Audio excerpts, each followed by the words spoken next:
Hello everyone, my name's Jennifer. Recently I almost got kicked out of an apartment because of my monstrous roommate. But first things first.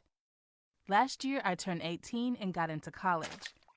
For the sake of studying, I had to move to another city.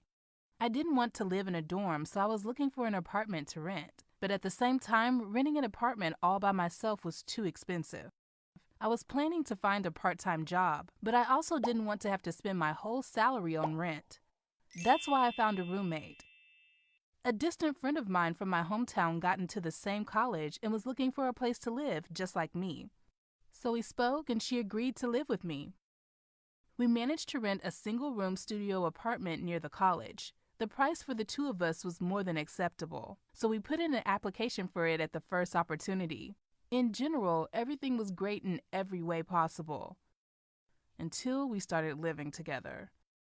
My roommate's name was Natalie, and at the very beginning of us living together, it turned out that she was disgusting.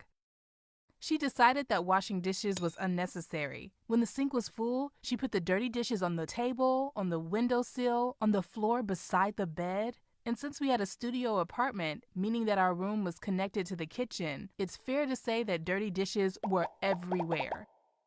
That's why we fought all the time. And at the same time, I had found a job to pay for the apartment, my food, and even put some away in my savings. If we add working to studying, we get a very busy schedule, which means I needed a good night's sleep. But unfortunately, this did not work because of Natalie. She skipped classes, slept during the day, and was wide awake at night. She didn't care that I needed some sleep, and we often argued over this. But one day she got me to my boiling point.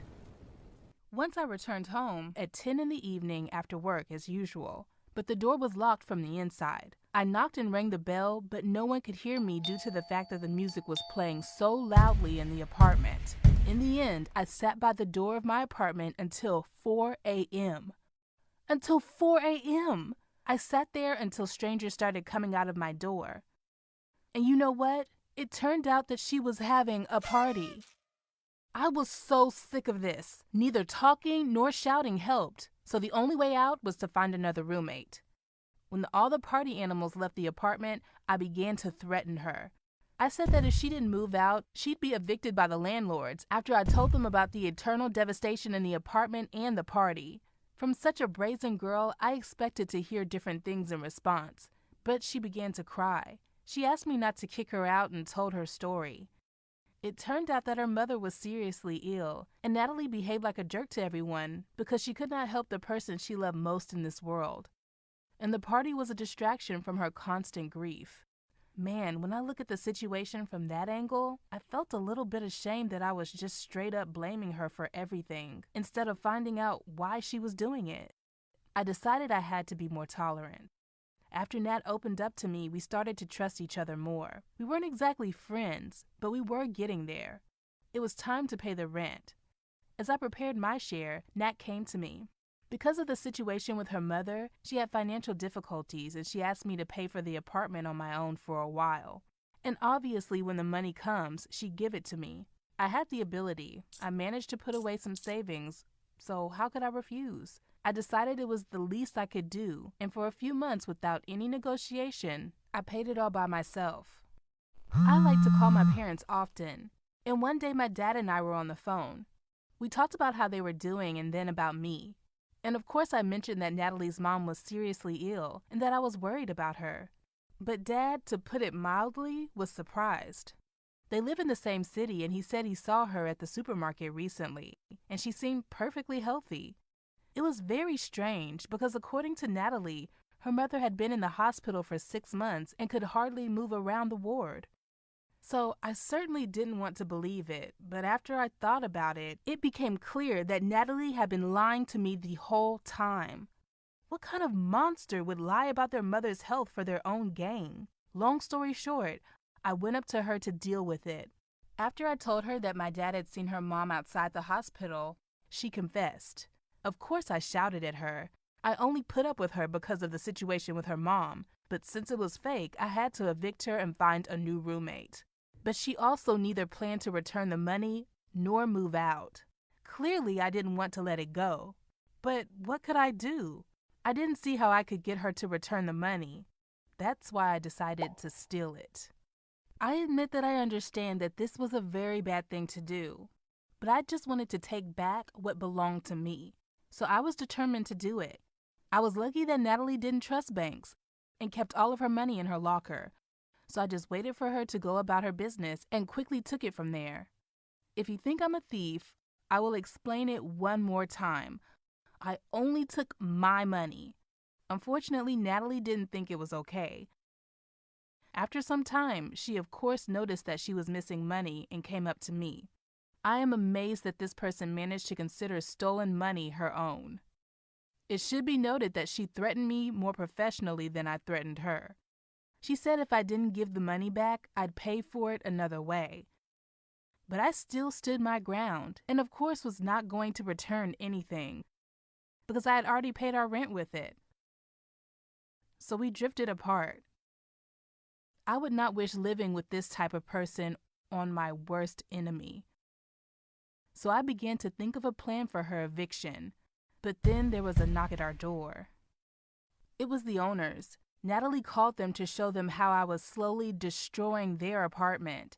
She told them that I regularly leave trash around and throw parties, and that she was so unfortunate, you see, and that she barely survives with me. So she just told her story but blamed it on me. She was very convincing.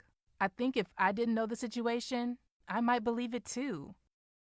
Anyway, she asked them to evict me because she couldn't manage to get me to change my ways. I thought that the owners would listen to my version and be objective, but apparently they did not want to bother with that. They had heard enough about the problem from Natalie and gave me 3 days to move out. So it turned out that I had 3 days to try to fix everything. I started packing and getting ready to leave, but Natalie just walked around gloating. She kept saying I shouldn't have taken the money. You could say that her taunts did me well, because thanks to them, I came up with a plan. The only good thing about my whole life with Natalie is that I had learned how to pretend. I approached Natalie with a pitiful face and offered her a trade. She had to call the landlords and tell them not to kick me out. She had to say that I changed, that I was behaving well, and that I was helping to keep the apartment in a good shape. In return, I would give her all the money I took from her drawer. But it wasn't that simple. She wouldn't agree. According to her, the interest went up and she wanted more money for her services. But I had no doubt about Natalie's nastiness at this point. So defeated, I gave her more, but she kept blackmailing me. She extorted money until I ran out of it. But in general, all of that didn't matter anymore. I didn't give her the money so she could talk me up to the landlords. I reported the theft to the police. When the cops arrived, my money was in her purse. She denied everything and said that all of the money belonged to her. But that was exactly what I had thought over.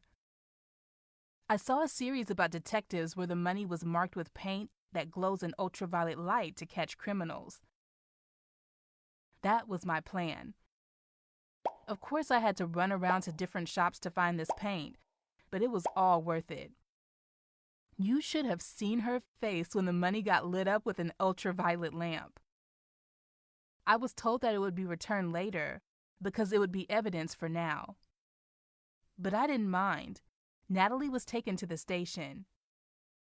Thank God I only had to see her once in court, and that's all.